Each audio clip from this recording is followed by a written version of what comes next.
ಸೇರ್ತಾರೆ ಅಂತ ನಾನಂತೂ ಊಹಿಸಿರಲಿಲ್ಲ. ಅದು ಯಶಸ್ವಿ ಆಗಬೇಕು ಅಂತಂದ್ರೆ ತುಂಬಾ ದೂರದಿಂದ ಬಂದಿರತಕ್ಕಂತಹ ಪ್ರತಿಯೊಬ್ಬ ವಿದ್ಯಾರ್ಥಿಗೂ ಸಹ ನಾನು ಹೃತ್ಪೂರ್ವಕವಾದಂತಹ ಧನ್ಯವಾದಗಳನ್ನು ಅರ್ಪಿಸ್ತೇನೆ. ತುಂಬಾ ಸಂತೋಷ ಆಗುತ್ತೆ. ಸಾಕಷ್ಟು ಜನ ವಿದ್ಯಾರ್ಥಿಗಳು ಮಾತನಾಡ್ತಾ ಇವತ್ತು ನಾವು ಸರ್ಕಾರಿ ಸೇವೆಯಲ್ಲಿದ್ದೀವಿ, ಇವತ್ತು ನಾವು ಪ್ರಾಂಶುಪಾಲರಾಗಿ ಕಾರ್ಯನಿರ್ವಹಿಸ್ತಾ ಇದ್ದೀವಿ, ಇವತ್ತು ನಾವು ಪ್ರೊಫೆಸರ್ ಆಗಿ ಕಾರ್ಯನಿರ್ವಹಿಸ್ತಾ ಇದ್ದೀವಿ.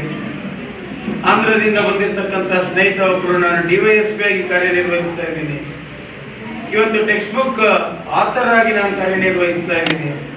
ಸೊ ಈ ರೀತಿಯಾದಂಥದ್ದನ್ನೆಲ್ಲ ಕೇಳಿದಾಗ ನಿಜವಾಗ್ಲೂ ತುಂಬಾ ಸಂತೋಷ ಆಗ್ತದೆ. ಇನ್ನು ಇವತ್ತಿನ ಕಾರ್ಯಕ್ರಮಕ್ಕೆ ಬರೋದಾದ್ರೆ ಬಹುಶಃ ಒಂದು 3-4 ತಿಂಗಳ ಮುಂಚೆ ಹೀಗೆ ನಮ್ಮ ಶೇಖರ್ ಅವರು ಮತ್ತೆ ರವಿ ಇನ್ನು ಎಲ್ಲ ಬೋಧಕ ಮಿತ್ರರು ನನ್ನನ್ನು ಭೇಟಿ ಆಗಲಿಕ್ಕೆ ಬಂದಾಗ ನ್ಯಾಕ್ ವಿಸಿಟ್ ಆದ ಮೇಲೆ ಬಹುಶಃ ನಾವು ಅಲಮ್ನೈ ಮೀಟ್ ಅನ್ನೋ ಒಂದು ಮಾಡಲೇ ಇಲ್ಲ. ಆ ಅಲಮ್ನೈ ಮೀಟ್ ಅನ್ನೋದು ಒಂದು ಮುಖ್ಯ ಅಂಗ ಆಗಿರ್ತದೆ, ಅದನ್ನ ನೀವು ಮಾಡಬೇಕು ಅಂತ ನಾನು ಅವ್ರಿಗೆ ಹೇಳಿದಾಗ ಇಷ್ಟೊಂದು ಯಶಸ್ವಿಯಾಗಿ ಮಾಡ್ತಾರೆ ಅಂತ ನಾನಂತೂ ಅಂದ್ಕೊಂಡಿರಲಿಲ್ಲ. ನಾನು ಮತ್ತೊಮ್ಮೆ ಆ ಎಲ್ಲ ಬೋಧಕ ಶಿಕ್ಷಕ ಮಿತ್ರರಿಗೆ ನಾನು ಹೃತ್ಪೂರ್ವಕವಾದಂತಹ ಧನ್ಯವಾದಗಳನ್ನ ಅರ್ಪಿಸ್ತೇನೆ. ನಾನು ಹಲವಾರು ವಿಚಾರ ನಿಮ್ ಜೊತೆ ಹಂಚ್ಕೊಳ್ಳೇಬೇಕು.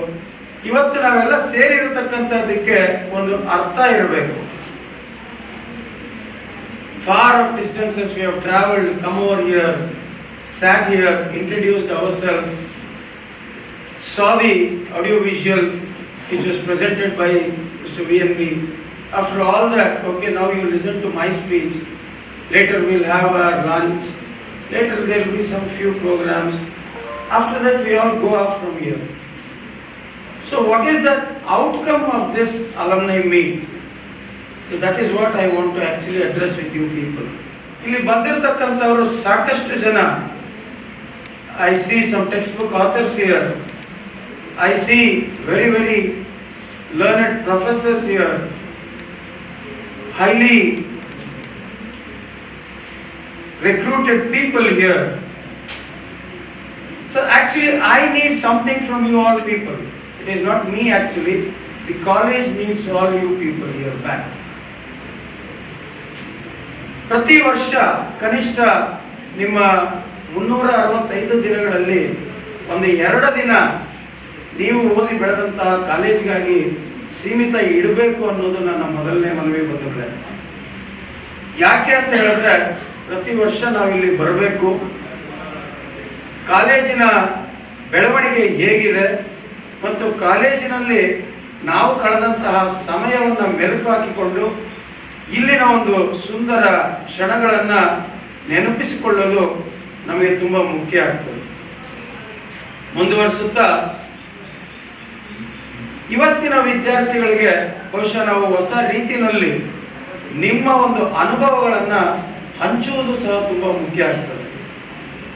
ಸೊ ನಾನು 2 ದಿನ ಕೇಳಿದೆ ನಿಮಗೆ 365 ದಿನದಲ್ಲಿ. ಒಂದು ದಿನ ನಾವು ಬಂದಿಲ್ಲಿ ಅಲಮ್ನಿ ಮೀಟ್ ಮಾಡೋಣ, ಆದರೆ ಇನ್ನೊಂದು ದಿನ ಅದು ಯಾವತ್ತಾದ್ರೂ ಆಗಲಿ ನೀವು ಹಾಲಿ ಇರ್ತಕ್ಕಂತಹ ಬೋಧಕರನ್ನ ಅಥವಾ ಶಿಕ್ಷಕರನ್ನ ಪ್ರಾಂಶುಪಾಲರನ್ನ ಭೇಟಿ ಮಾಡಿಕೊಂಡು ಒಂದು ಸಮಯವನ್ನ ನಿಗದಿ ಮಾಡಿಕೊಂಡು ಬಂದು ಹಾಲಿ ಇರ್ತಕ್ಕಂಥ ವಿದ್ಯಾರ್ಥಿಗಳ ಜೊತೆ ನಿಮ್ಮ ಒಂದು ಅನುಭವವನ್ನು ಹಂಚ್ಕೊಳ್ತಕ್ಕಂಥ ಕೆಲಸವನ್ನ ನೀವು ಮಾಡಬೇಕಾಗ್ತದೆ. Especially those who are into teaching fraternity, those who have excelled yourself in your own field, and those who have gained a lot of knowledge in the education fraternity, please make yourself free for one day at least. Consult the ongoing lecturers or teachers or principal. Make available by yourself. Drop down here. Have a small chat with the students who are studying here.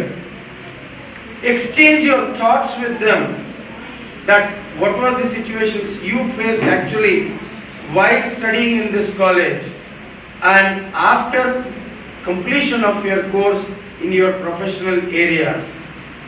Exchange of those thoughts will make the children who are studying here really equipped to go and encounter or conquer the outside world. ಇವತ್ತು ನಾವೆಲ್ಲ ಸೇರಿದ್ದೀವಿ, ಸಂತೋಷ. ನಿಜವಾಗ್ಲೂ ಸಹ ಮನುಷ್ಯನ ಜೀವನದಲ್ಲಿ ಒಂದಷ್ಟು memorable moments, enjoying moments ಖಂಡಿತ ಇರಬೇಕು. ಆದರೆ ಅದರ ಜೊತೆಗೆ ಒಂದಷ್ಟು ಕಾಂಟ್ರಿಬ್ಯೂಷನ್ ಸಹ ಇರಬೇಕು. ಕಾಂಟ್ರಿಬ್ಯೂಷನ್ ಅಂದ ತಕ್ಷಣ ನಮ್ಮ ಜನಕ್ಕೆ ಒಳ್ಳೆಯೋದು, ನಾನು 100 ರೂಪಾಯಿ ಕೊಡಲ್ಲ, ನಾನು 200 ರೂಪಾಯಿ ಕೊಡಲ್ಲ. ದಯವಿಟ್ಟು ಕಾಂಟ್ರಿಬ್ಯೂಷನ್ ಅಂದ್ರೆ ಅದು ಅಲ್ಲ. ನಿಮ್ಮ ಒಂದು ಪಾಲ್ಗೊಳ್ಳುವಿಕೆ ಕಾಲೇಜಿನ ಜೊತೆಗೆ ಸದಾ ಇರಬೇಕು, ಕಾಲೇಜಿನ ಬೆಳವಣಿಗೆಯಲ್ಲಿ ಸದಾ ಇರಬೇಕು. ಇವತ್ತು ನನ್ನ ಉದ್ದೇಶ ಇಷ್ಟೇನೆ. సాకಷ್ಟು జన ఆంధ్రದಿಂದ ಬಂದಿರತಕ್ಕಂತ స్నేహితులు ఇదొక్కటి తెలుగులో చెప్తానండి. నాకు అంత సరిగ్గా తెలుగు రాదు, నా తెలుగులో తప్పులుంటే మన్నించండి. మీరు మాట్లాడుతూ పెద్దాయన పెట్టిన ఒక ఆలోచన వల్ల ఇంతమంది మేము ఇక్కడ ఈరోజు మా భవిష్యత్తును బాగా రూపొందించుకున్నామని మీరు చెప్పడం విన్నాను నేను. కానీ ఇటువంటి ఈ ఆశ్రయదానము ఇంకా పెద్దగా పెరగాలి. మీలాంటి నాలాంటి ఎందరో వేలాది సంఖ్యల విద్యార్థులకు ఒక మంచి ఆశ్రయంగా ఇది నిలవాలంటే మీరు కాలేజీలో పాల్గొని కనీసం 2 రోజులు 365 రోజుల్లో ఒక్క రోజు మనం అందరూ కూర్చుని ఎంజాయ్ చేద్దాం. ఇంకొక రోజు ఉన్న స్టూడెంట్స్తో గడిపి వాళ్ళకు కొంచెం guidance. All that we need to see is this institution should prosper, should develop, should be a shelter and a place of nurture for many more like you people. Actually, I thought at least 40 years ಈ ಸಂಸ್ಥೆ ನಡೆದಿದೆ. 40 ವರ್ಷ ಅಂದ್ರೆ ವರ್ಷಕ್ಕೆ 10 ಜನ ಇಟ್ಕೊಂಡ್ರು 400 ಜನ ಬರ್ತಾರೆ. ಬಹುಶಃ ಈ ರೂಮ್ ಸಾಕಾಗೋದಿಲ್ಲ ಅಂತ ನಾನು ಭಾವಿಸಿದ್ದೆ. ಬರುವಂತ ದಿನಗಳಲ್ಲಿ ನಾನು ಏನು ಭಾವಿಸಿದ್ದೇನೆ ಅದು ಸಾಕಾರ ಆಗಬೇಕು ಅಂತಂದ್ರೆ ಇವತ್ತು ಬಂದಿರತಕ್ಕಂಥವ್ರು ನೀವುಗಳು ಇದಕ್ಕೆ ಸಹಾಯ ಮಾಡಿದಾಗ ಅಥವಾ ನೀವು ಜವಾಬ್ದಾರಿಯಾಗಿ ತೆಗೆದುಕೊಂಡು 2021ನೇ ಸಾಲಿನಲ್ಲಿ ನಾವು ಇಷ್ಟು ಜನ ಸೇರಿದ್ವಿ, 2022ನೇ ಸಾಲಿನಲ್ಲಿ ಇದಕ್ಕಿಂತ ಹೆಚ್ಚು ಜನ ಸೇರಬೇಕು ಅನ್ನೋದನ್ನ ನೀವು ಗಮನದಲ್ಲಿ ಇಟ್ಕೋಬೇಕು. Whenever I meet Shri T.K. Raghavendra sir, I always exchange thoughts with him. Our conversation will always be fruitful. There will be something carrying back to my home or carrying back in my field or where I work. Especially today, Shri Kanaya sir, Manjunath sir, so many have come. That bonding with the college, it has to remain for long, because this was the place which made you a teacher. This is the place which made you a human being. This is the place which made you to prosper in your life. If an alumni association is strong, then the roots of the institute will never be shaken. So ಕೊನೆಯದಾಗಿ ಮತ್ತೊಮ್ಮೆ ಬಂದಿರತಕ್ಕಂತ ಎಲ್ಲರಿಗೂ ಸಹ ನನ್ನ ಹೃತ್ಪೂರ್ವಕವಾದಂತಹ ವಂದನೆಗಳನ್ನು ಅರ್ಪಿಸಿ ಕರೆಗೆ ಹೋಗೊಟ್ಟು ಆಗಮಿಸಿರ್ತಕ್ಕಂತ ಎಲ್ಲ ವಿದ್ಯಾರ್ಥಿಗಳಿಗೆ ನನ್ನ ಹೃತ್ಪೂರ್ವಕವಾದಂತಹ ಧನ್ಯವಾದ ಅರ್ಪಿಸ್ತೇನೆ. ಬಂದರು. Thank you. ಅಲ್ಯುಮಿನಿಯಸ್ ಆಗಿ ನಾವು ಈ ಕಾಲೇಜಿನ ಒಂದು ಕೀರ್ತಿಯನ್ನ ಎಲ್ಲೆಡೆ ಪಸರಿಸಬೇಕು. ಸಾವಿರಾರು ಜನ ವಿದ್ಯಾರ್ಥಿಗಳು 40 ವರ್ಷದಿಂದ ಈ ಸಂಸ್ಥೆನಲ್ಲಿ ಅಭಿವೃದ್ಧಿಯನ್ನು ಹೊಂದಿದ್ದಾರೆ. ಈ ನಮಗೆಲ್ಲ ಈ ರೀತಿ ಬದುಕನ್ನು ತೋರಿಸಿಕೊಟ್ಟಂತ ಒಂದು ಕಾಲೇಜಿಗೆ ಒಂದು ಕೃತಜ್ಞತೆಯನ್ನು ಹೇಳಬೇಕು. ಆಗ್ಲೇ ಚೇರ್ಮನ್ ಹೇಳಿದ್ರು, ನಾವೇನು ನಿಮ್ಮಿಂದ ಫೈನಾನ್ಷಿಯಲ್ ಸಪೋರ್ಟ್ ಅನ್ನು ಎಕ್ಸ್ಪೆಕ್ಟ್ ಮಾಡ್ತಾ ಇಲ್ಲ.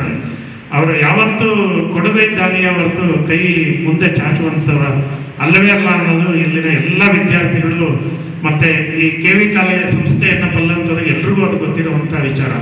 ಸೊ ಹಾಗಾಗಿ ನಾವು ಏನು ಮಾಡ್ಬೋದು ಈ ಕಾಲೇಜ್ಗೆ ಅನ್ನೋದನ್ನ ಯೋಚನೆ ಮಾಡಬೇಕು. ಮತ್ತೆ ಒಂದು ಸ್ವಲ್ಪ ಆರ್ಗನೈಸ್ ಆಗೋದು ಪ್ರತಿ ವರ್ಷ ಒಂದು 6 ತಿಂಗಳಿಗೊಂದ್ಸರಿ 2 ಅಲ್ಯುಮಿನಿ ಮೀಟ್ ಅನ್ನ ಮಾಡಬೇಕು. ನಂತರ ಪ್ರತಿ ವರ್ಷ ಒಂದು ಮೀಟ್ ಅನ್ನ ಮಾಡಬೇಕು. ಅದ್ರ ಜೊತೆನಲ್ಲಿ ಈ ಪ್ರೋಗ್ರಾಮ್ ಕಂಪ್ಲೀಟ್ ಸ್ಪಾನ್ಸರ್ಶಿಪ್ ನಾವು 1 ರೂಪಾಯಿ ಕೂಡ ನಾವು ಖರ್ಚು ಮಾಡ್ತೀವಿ ಅಂತ ಹೇಳಿದ್ರೆ ಚೇರ್ಮನ್ ಅವರು ಒಪ್ಪಲಿಲ್ಲ. ಇಲ್ಲ, ನೀವು ಏನೂ ಖರ್ಚು ಮಾಡಬಾರ್ದು, ನೀವು ಬಂದರೆ ಸಾಕು, ನನಗೆ ಇನ್ನೂ ಎಷ್ಟು ಜನ ಬರ್ತಾರೆ ಹೇಳಿ, ಅಲ್ಲಿ ಹೊರಗಡೆ ಪೆಂಡಲ್ ಹಾಕ್ಸಿ ಪ್ರೋಗ್ರಾಮ್ ಮಾಡ್ತೀನಿ ಅನ್ನೋ ಮಟ್ಟದಲ್ಲಿ ಅವರು ನಮ್ಮನ್ನ ಇನ್ಸ್ಪೈರ್ ಮಾಡ್ತಾ ಇದ್ರು. ಸೊ ಆದರೆ ಇದು ಒಂದು ಮೊದಲನೇ ಪ್ರೋಗ್ರಾಮ್ ಆಗಿರೋದ್ರಿಂದ ನಾವು ಚೇರ್ಮನ್ ಅವರ ಒಂದು ಹಾಸ್ಪಿಟಾಲಿಟಿನ ಒಪ್ಕೊಳ್ಳೋಣ. ಮುಂದಿನ ದಿನಗಳಲ್ಲಿ ಅವ್ರಿಗೆ ಯಾವುದೇ ರೀತಿಯಲ್ಲಿ ಅವ್ರ ಬರ್ಡನ್ ಅಂತ ಅನ್ಕೊಳ್ಳೋದಿಲ್ಲ. ಆದರೆ ನಾವು ಜೀವನವನ್ನು ರೂಪಿಸಿಕೊಂಡಿರೋದ್ರಿಂದ ಕಾಲೇಜಿಗೆ ನಮ್ಮ ಕೃತಜ್ಞತೆಯನ್ನು ಸಲ್ಲಿಸುವ ಸಲುವಾಗಿ ಯಾವ್ಯಾವ ರೀತಿಯಲ್ಲಿ ನಾವು ಕಾಲೇಜ್ಗೆ ಸಪೋರ್ಟನ್ನು ಮಾಡಬೇಕು ಅನ್ನೋದರ ಕೆಲವು ವಿಚಾರಗಳನ್ನು ನಾನು ನಿಮ್ಮ ಜೊತೆನಲ್ಲೇ ಹಂಚ್ಕೊಳ್ತೀನಿ.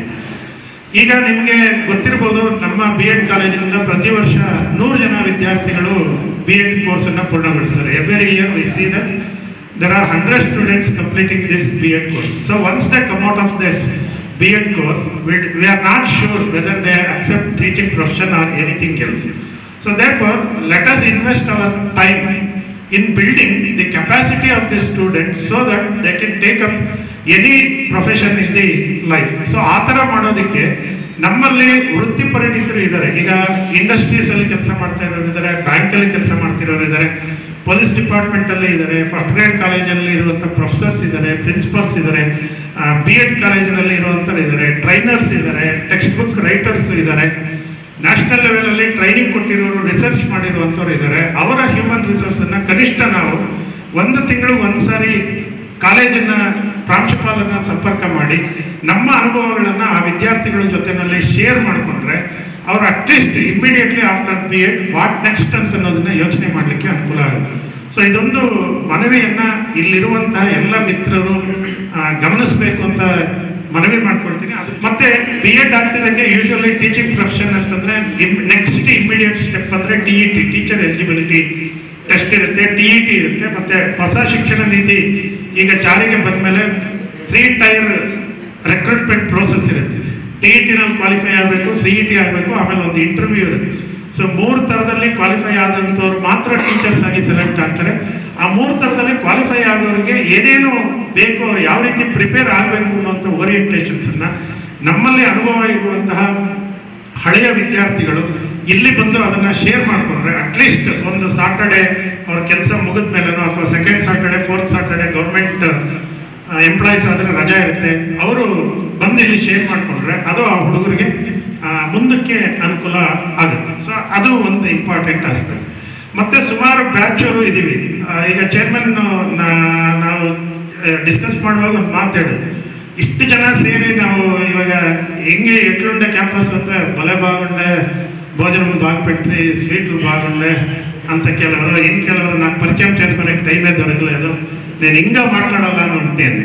సో మీరు మాట్లాడడానికి ఈ టైం అని మేము రిజర్వ్ చేసుకున్నాం. ఇప్పుడు మాట్లాడేవాళ్ళే లేదు, సో ఉండేవాడే మాట్లాడాలని మాట్లాడుతూ ఉన్నాను. ಸೊ ಈಗ ನಾವು ನಿಮ್ಮಿಂದ ಇದನ್ನ ನಿರೀಕ್ಷೆ ಮಾಡ್ತಾ ಇದ್ದೀವಿ. We are expecting how in what ways you can contribute for this college. So ನಮ್ಮ ಉದ್ದೇಶ ಒಂದು, we should build the image of the college such that anywhere we go or anywhere we are, we should hear the name of this college. So through our student. So this is the main intention with which we organise this alumni meet. So ಅದು ಒಂದು ಕೆಲಸ ಮಾಡ್ಬೋದು. TET ಪ್ರಿಪರೇಷನ್ಗೆ ಅವ್ರಿಗೆ ನಾವು ತರಬೇತಿಯನ್ನ ಕೊಡ್ಬೋದು. ಲೈಬ್ರರಿಯನ್ನ develop ಮಾಡೋದಕ್ಕೆ contribute ಮಾಡ್ಬೋದು. ಒಂದು 10 ವರ್ಷದ ಒಂದೊಂದು ಬ್ಯಾಚ್ ಮಾಡ್ಕೊಂಡ್ರೆ ಈಗ 80 to 90, 1980 1990ವರೆಗೆ ಓದಿರುವಂಥ ಸ್ಟೂಡೆಂಟ್ಸ್ ಒಂದು ಗ್ರೂಪ್ ಥರದಲ್ಲಿ, 1990 2000ವರೆಗೂ, 2000 2010 ಆನ್ವರ್ಡ್ಸ್ ಈಗ ಒಂದು 10 ಇಯರ್ಸ್ ಸ್ಟೂಡೆಂಟ್ಸ್ ಎಲ್ಲ ನಾವು ಒಟ್ಟಿಗೆ ಸೇರಿ ನೆಕ್ಸ್ಟ್ ಅಲ್ಯುಮ್ನಿ ಮೀಟನ್ನು ಆರ್ಗನೈಸ್ ಮಾಡಿದ್ರೆ ಅದರ ಜವಾಬ್ದಾರಿಯನ್ನೆಲ್ಲ ಪೂರ್ತಿ ನಾವು ತಗೊಳ್ಬೇಕು. ಸೊ ಚೇರ್ಮನ್ ಅವರಿಗೆ ನಾವು ಎಲ್ಲರ ಪರವಾಗಿ ಅನಂತ ಕೃತಜ್ಞತೆಗಳನ್ನ ಸಲ್ಲಿಸೋಣ. ಯಾಕೆಂದ್ರೆ ಅವ್ರು ಈ ಪ್ರೋಗ್ರಾಮ್ ಟೋಟಲ್ ಆಗಿ ಆರ್ಗನೈಸ್ ಮಾಡಿದ್ರು, ಇದರಲ್ಲಿ ನಮ್ಮ ರೋಲ್ ಏನಿಲ್ಲ. ಸೊ ಮುಂದೆ ನೆಕ್ಸ್ಟ್ ಆರ್ಗನೈಸ್ ಮಾಡುವಾಗ ನಾವೀಗ ಒಂದು ಒಳ್ಳೆ ಪೊಸಿಷನ್ ಅಲ್ಲಿ ಇದ್ದೀವಿ, ಮತ್ತೆ ಅರ್ನಿಂಗ್ ಮೆಂಬರ್ಸ್ ಆಗಿದ್ದೀವಿ, ಹಾಗಾಗಿ ಕಾಂಟ್ರಿಬ್ಯೂಟ್ ಮಾಡೋಣ. ಆ ಪ್ರೊಫೆಷನಲ್ ಕ್ವಾಲಿಟೀಸ್ ಇಂಪೈಟ್ ಮಾಡೋದಕ್ಕೆ ಬೇಕಾಗಿರುವಂತ ಒಂದು ಟ್ರೈನಿಂಗ್ ಕಾನ್ಸೆಪ್ಟ್ಸ್ ಅನ್ನ ಬಂದು ಇಲ್ಲಿ ಶೇರ್ ಮಾಡ್ಕೊಳ್ಬೋದು. ಸೊ ಅದಕ್ಕೆ ಬೇಕಾಗಿರುವಂತ ರಿಸೋರ್ಸ್, ನಮ್ಗೆ ಬೇಕಾಗಿರುವಂಥದ್ದು ಒಂದು ಇಂಟರ್ನೆಟ್ ಸೌಲಭ್ಯ ಬೇಕು, ಇನ್ನೊಂದು ಬುಕ್ಸ್ ಬೇಕು. ಸೊ ನಾವೆಲ್ಲರೂ ಸೇರಿ ಒಂದು 10 ಬ್ಯಾಚ್ನಲ್ಲಿ ಪ್ರತಿ ವರ್ಷ ನಾವು ಕನಿಷ್ಠ ಒಂದು 100 ಬುಕ್ಸ್ ಅನ್ನ ಕಾಂಟ್ರಿಬ್ಯೂಟ್ ಮಾಡಿದ್ರೆ ಕಾಲೇಜ್ಗೋಸ್ಕರ 100 ಪುಸ್ತಕನ 10 ವರ್ಷದವರು ಕಾಂಟ್ರಿಬ್ಯೂಟ್ ಮಾಡೋದು ಅಂತಂದ್ರೆ it is nothing for us. ಅಷ್ಟು ಜನ ಸ್ಟೂಡೆಂಟ್ಸ್ ಸೇರಿ ಕೆಲವರು ಕಾಂಟ್ರಿಬ್ಯೂಟ್ ಮಾಡಲಿಲ್ಲ ಅಂದ್ರೆ ಬೇಜಾರಿಲ್ಲ, ದಯಮಾಡಿ ನಿಮ್ಗೆ ಇನ್ವಾಲ್ವ್ಮೆಂಟ್ ಇದೆ. ಸೊ ಅಷ್ಟು ಜನ ಮಾಡಿದ್ರೆ ನಾವು ಇನ್ನೊಂದು 5 ವರ್ಷದಲ್ಲಿ KV ಕಾಲೇಜ್ ಲೈಬ್ರರಿನ ಇಡೀ ಕರ್ನಾಟಕದಲ್ಲೇ ಒಂದು ಬೆಸ್ಟ್ ಲೈಬ್ರರಿ ಆಗಿ ಮಾಡಲಿಕ್ಕೆ ಸಾಧ್ಯ ಇದೆ. ಸೊ ಯಾವ ಥರ ಬುಕ್ಸ್ ಬೇಕು ಏನು ಅದನ್ನು ನಾವು ಒಂದಷ್ಟು ಈಗ ವರ್ಕೌಟ್ ಮಾಡೋಣ, ನಿಮ್ಮ ಹತ್ರ ಒಂದಷ್ಟು ಒಪಿನಿಯನ್ಸ್ ಕೇಳೋಣ ಅನ್ನೋದಿತ್ತು. ಸೊ ಈಗ ಸುಮಾರು ಜನ ಇಲ್ಲಿ ಇಲ್ಲದೆ ಇರೋದ್ರಿಂದ ಆ ಕಾರ್ಯ ಸಾಧ್ಯ ಆಗ್ತಾ ಇಲ್ಲ. ಆದರೆ ಈ ಮೆಸೇಜನ್ನು ಕನ್ವೆ ಮಾಡಿ ಮತ್ತೆ ಈ ಥರ ನೆಕ್ಸ್ಟ್ ಟೈಮ್ ಆಗದೆ ಇರೋ ಥರದಲ್ಲಿ ನಾವು ಹೇಗೆ ಆರ್ಗನೈಸ್ ಮಾಡಬೇಕು ಅಂತ ಅನ್ನೋದನ್ನ ನಾವು ಮಾತಾಡ್ಕೊಳ್ಳೋಣ. ಆಮೇಲೆ ಲೈಬ್ರರಿ ಇಂಪ್ರೂವ್ ಆಯಿತು, ಒಂದು ಇಂಟಗ್ರೇಟೆಡ್ ಲ್ಯಾಬನ್ನು ನಾವೆಲ್ಲ ಸೇರಿ ಕಾಲೇಜ್ಗೆ ಮಾಡಿಕೊಡ್ಬೋದು. there will be student exchange program, so that will also be done in the next year. So ಆ ಥರ ಪ್ರೋಗ್ರಾಮ್ಸ್ಗೆ ನಮ್ಮ ಸ್ಟೂಡೆಂಟ್ಸನ್ನು ಎಕ್ಸ್ಪೋಸ್ ಮಾಡಲಿಕ್ಕೆ ಏನಾದರೂ ಒಂದು ಅವಕಾಶ ಇದ್ದರೆ ನಾವು ಅದಕ್ಕೆ ಕಾಂಟ್ರಿಬ್ಯೂಟ್ ಮಾಡ್ಬೋದು. ಕಲಿತಾ ಋಣವನ್ನು ಕಲಿಸಿ ತೀರಿಸು ಅಂತ ಹೇಳಿ ಸೊ ನಾವೆಲ್ಲ ಕಲಿಸ್ತಾ ಇದ್ದೀವಿ. ಆದರೆ ನಮಗೆ ಬುನಾದಿಯನ್ನು ಒದಗಿಸಿಕೊಟ್ಟಂಥ ಒಂದು ಕಾಲೇಜ್ಗೆ ನಾವು ನಮ್ಮ ಋಣವನ್ನು ತೀರಿಸೋದಕ್ಕೆ ಆಗೋದಿಲ್ಲ. ಯಾಕೆಂದರೆ ಶಿಕ್ಷಣ ಕೊಟ್ಟಿದ್ದಾರೆ, ಅದಕ್ಕೆ ಈಕ್ವಲ್ ಆಗಿ ನಾನು ಋಣ ತೀರಿಸ್ಬಿಡ್ತೀನಿ ಅಂತ ಅನ್ನೋದು ಅದು ಸರಿಯಾದ ಮಾತು ಆಗೋದಿಲ್ಲ. ಆದರೆ ನಮ್ಮ ಪ್ರಯತ್ನಗಳಿಂದ ನೂರಾರು ಜನ ಮಕ್ಕಳಿಗೆ, ಈಗ ನೀವು ಲೈಬ್ರರಿ ಕಾಂಟ್ರಿಬ್ಯೂಟ್ ಮಾಡೋದು ಒಂದು 5 ವರ್ಷದಲ್ಲಿ ಒಂದು ಒಳ್ಳೆ ಲೈಬ್ರರಿ ಡೆವಲಪ್ ಮಾಡಿದ್ರೆ ಇನ್ನು ಈ ಕಾಲೇಜ್ ಎಷ್ಟು ವರ್ಷ ಇರುತ್ತೋ ಅಷ್ಟು ವರ್ಷನೂ ಮಕ್ಕಳಿಗೆ ಅನುಕೂಲ ಆಗುತ್ತೆ. ನೆಕ್ಸ್ಟ್ ಟೈಮ್ ನಾವು ಚೇರ್ಮನ್ ಅವ್ರನ್ನ ಇನ್ವೈಟ್ ಮಾಡಿ ಅವ್ರಿಗೆ ನಾವು ಏನು ಮಾಡ್ತೀವಿ ಅನ್ನೋದನ್ನ ನಾವು ಹೇಳೋಣ, ಆ ಮಟ್ಟಕ್ಕೆ ನಾವು ಅಲ್ಯೂಮಿನಿಸ್ ಎಲ್ಲ ಕಾಂಟ್ರಿಬ್ಯೂಟ್ ಮಾಡೋಣ ಅಂತ ಹೇಳ್ತಾ ನನಗೆ ಅವಕಾಶ ಕೊಟ್ಟಿದ್ದಕ್ಕೆ ನಿಮ್ಮೆಲ್ಲರಿಗೂ ಒಂದ್ಸಿ ನನ್ನ ಮಾತನ್ನು ಮುಗಿಸ್ತೀನಿ. ಧನ್ಯವಾದಗಳು. ಋಣ, ಪಿತೃ ಋಣ, ಆಚಾರ್ಯ ಋಣ ಅಂತ ಇರುತ್ತೆ. ಅದೇ ರೀತಿ ನಮ್ಮ ಈ ದಿನದ ನಾನು ಶಿಕ್ಷಕ ಆಗಿದ್ದರಿಂದ ನಿಮ್ಮ ಈ ದಿನದ ಕಾರ್ಯಕ್ರಮದಲ್ಲಿ ಒಂದು ಸಂಸ್ಥೆಯ ಋಣ ಅಂತ ಅಂದ್ಕೊಳ್ಳೋಣ. ಸಂಸ್ಥೆಯ ಋಣ ನಿಮಗೆ ಬುನಾದಿಯನ್ನು ಹಾಕ್ಕೊಟ್ಟಂಥ, ನಿಮ್ಮ ಯಶಸ್ಸಿಗೆ ಕಾರಣವಾದಂಥ ಈ ಸಂಸ್ಥೆಗೆ ನಾನು ಏನಾದರೂ ಮಾಡಬೇಕು ಅಂತಕ್ಕಂಥದ್ದು ನಿಮ್ಮ ಮನಸ್ಸಿಗೆ ಬರಬೇಕು. ಅದರ ಒಂದು ಓಪನಿಂಗ್ ಇದು ಈ ದಿವಸ ಆಗಿದೆ ಅಂತಂದರೆ ಯಾವ ರೀತಿ ನಾನು ನನ್ನ ಸಂಸ್ಥೆಗೆ ನನ್ನ ಋಣವನ್ನು ತೀರಿಸಬೇಕು. ನೀವೇ ಜಸ್ಟ್ ಇಂಟ್ರಾಸ್ಪೆಕ್ಟ್ ಯುವರ್ ಸೆಲ್ಫ್ ಅಂತರಾವಲೋಕನ ಮಾಡಿಕೊಂಡಾಗ ನಿಮ್ಮಲ್ಲಿರ್ತಕ್ಕಂಥ ಏನು ಸ್ಟ್ರೆಂತ್ಸ್ ಇದೆ ಆ ಸ್ಟ್ರೆಂತ್ಸನ್ನು ಬಳಸ್ಕೊಂಡು ನಾನು ಏನು ಮಾಡ್ಬೋದು ನನ್ನ ಕಾಲೇಜು. ಈಗಾಗಲೇ ಹೇಳಿದಾಗೆ ನಿಮ್ಮಲ್ಲಿ ಇರ್ತಕ್ಕಂಥ ಇಂಟೆಲೆಕ್ಚುಯಲ್ ರಿಸೋರ್ಸ್ನ ನೀವು ಶೇರ್ ಮಾಡ್ಕೊಳ್ಬೋದು. ಬೇರೆ financially if you are so good ಹೇಳಿದಾಗೆ ಲೈಬ್ರರಿ ಡೆವಲಪ್ ಮಾಡ್ಬೋದು, ಲ್ಯಾಬ್ರೇಟರಿ ಡೆವಲಪ್ ಮಾಡ್ಬೋದು, ಏನಾದರೂ ಮಾಡು.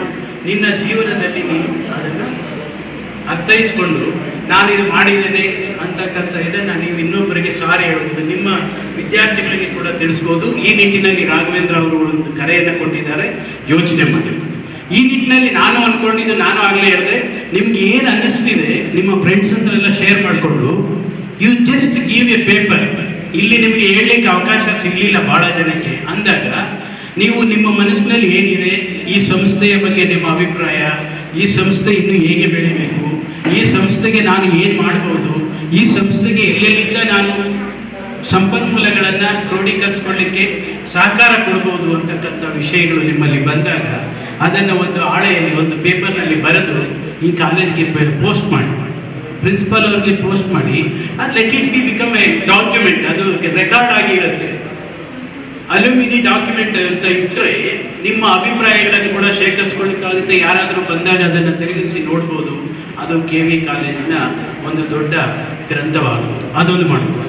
ಎರಡನೇದು, ನಾನು ರಾಘವೇಂದ್ರ ಹೇಳಿದ್ದಕ್ಕೆ ಒಂದು ಇದು ಮಾಡ್ತೇನೆ, ಅಟ್ಲೀಸ್ಟ್ ಎವ್ರಿ ಇಯರ್ ನೀವು ಇನ್ನೊಂದು ಒಂದು ಆಬ್ಜೆಕ್ಟಿವ್, 1 ಅಥವಾ 2 ಆಬ್ಜೆಕ್ಟಿವ್ನ ಇಟ್ಕೊಳ್ಳಿ. ಈ ವರ್ಷ ನಾವು ಇದು ಮಾಡೋಣ ಅಂತ. ಯಾಕೆಂದ್ರೆ ಎಲ್ಲಾನು ಅಂತ ಹೋದಾಗ ಎಲ್ಲೋ ಒಂದು ಕಡೆ ಅದು ತಪ್ಪೋಗ್ಬಿಡುತ್ತೆ. Keep 1 or 2 objectives per year. ಈ ಸಾರಿ ನಾವು ಇದನ್ನ ಮಾಡೋಣ, ಇದು ನಮ್ಮ ಗುರಿ, ವಿ ಶುಡ್ ಅಚೀವ್ ಇಟ್. ಆ ಗುರಿಯನ್ನು ಇಟ್ಕೊಂಡು ಆ ಗುರಿಯ ನಿಟ್ಟಿನಲ್ಲಿ ನೀವೆಲ್ಲ ಯೋಚನೆ ಮಾಡಿದ್ದೆ ಆದರೆ ಆ ಗುರಿಯನ್ನು ಆ ವರ್ಷದಲ್ಲಿ ಸಾಧಿಸಲಿಕ್ಕೆ ಸಾಧ್ಯ ಆಗುತ್ತೆ. ಅದು ಕಾಲೇಜಿಗೆ ಅಭಿವೃದ್ಧಿ ಆಗಲಿಕ್ಕೆ ಸಾಧ್ಯ ಆಗುತ್ತೆ. ಬೆಟರ್ ನೀವು ಒಂದು ಮೀಟ್ ಮಾಡಿ ಅಥವಾ ನಿಮ್ಮ ಗ್ರೂಪಲ್ಲೂ ಮೇಲ್ ಮುಖಾಂತರ ಎಲ್ಲೋ ಇದು ಮಾಡಿ ಫಾರ್ ದ ನೆಕ್ಸ್ಟ್ ಇಯರ್ 2021, 22 ಅಥವಾ 22-23 ದಿಸ್ ಈಸ್ ಅವರ್ ಆಬ್ಜೆಕ್ಟಿವ್. ನಮ್ಮ ಅಲ್ಯೂಮಿನಿ ಆಬ್ಜೆಕ್ಟಿವ್ ಇದು. ನಾವು ಈ ಕಾಲೇಜ್ಗೆ ಇದನ್ನು ಮಾಡಬೇಕು ಅಂತ.